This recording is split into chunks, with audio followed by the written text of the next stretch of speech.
Please excuse the hair, but here is part one of Who the Fuck Did I Marry? Hi, everyone. Welcome back to The Gist. I am your host, Ellie. Today, we are going to discuss the viral Ressa Tessa Who the F Did I Marry saga. Please excuse the hair, but here is part one of Who the Fuck Did I Marry? So I met my ex-husband around March 4th of 2020. We met on Facebook dating site, and we also matched on Hinge. I did not realize that he was on both under two different names. So one was his actual name, and the other one was a variation, like a nickname. The 50-part TikTok series begins with Ressa Tessa detailing how she initially met her husband, who we come to know by the nickname of Legion, and how their relationship progressed quickly, and how there were various red flags that she saw, but however, because she was in a vulnerable place and she wanted love and she felt like this was her moment, she was willing to accept all these questionable behaviors. I would like to commend Ressa Tessa for her vulnerability to share this story publicly, because I can tell you right now, if this was my situation, I would not be able to get on the internet, show my face, and detail this story. So I do want to commend her on her bravery and her honesty. Now, there are four things I would like to encourage younger women as well as older women who are searching for love, who are searching for potential partners. Number one, treat potential lovers like a business contract. When you are going into business with someone, you have to make sure your values align. What is your overall goal? How will this contract, this relationship benefit me as well as benefit you? Make sure you are of the same mindset.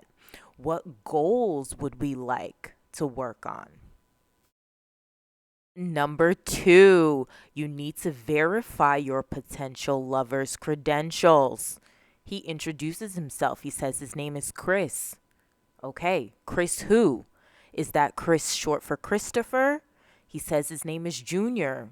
Is he a junior or is that just a name? You need to verify the individual's full name, date of birth.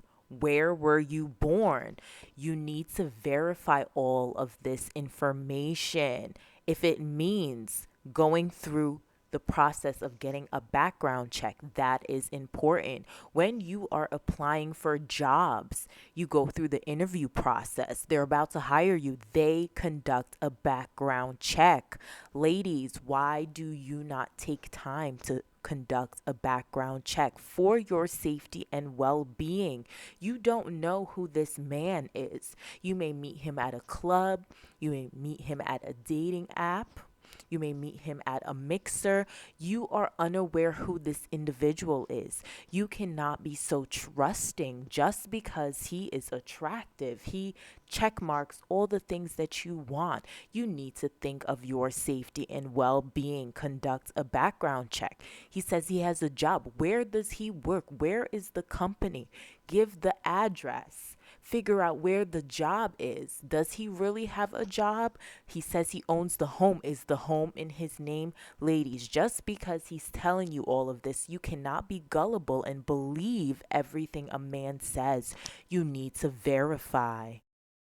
Number three, practice self love. Self love is very crucial in this story because you see a woman that is craving intimacy, craving that relationship. And being that this took place during the pandemic, that is very understandable. We were in quarantine. Being distant from people is what was encouraged.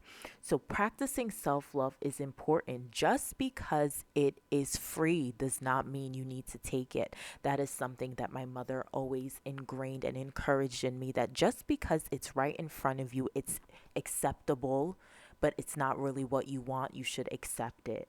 Make sure you are practicing self love and having boundaries. The red flags will show themselves if you give it time. Just because you want a warm body next to you, you want someone to share these experiences, does not mean you need to just take anyone that is presented to you. If your values do not align, if there is something that is off putting about the person, if you have a gut feeling or these red flags keep popping up, you keep experiencing headaches, these are signs your body is telling you. Start to listen to yourself. Sometimes we look outside for advice from others, we look outside from friends. We need to get to know ourselves better and listen to ourselves. And my fourth point is to accept that romantic love, marriage, and children may not be your reality. I know we all have this desire to have companionship, especially on the romantic level. However, just because you don't have a partner does not mean you are not deserving of love. Make sure you are taking time to foster your platonic relationships, your sisterly relationships, brotherly relationships, or even the relationship with your parents and grandparents. We cannot get fixated on just having romantic relationships and one day getting married, having the wedding and having children. That may not be your reality, but that does not mean you should not enjoy life.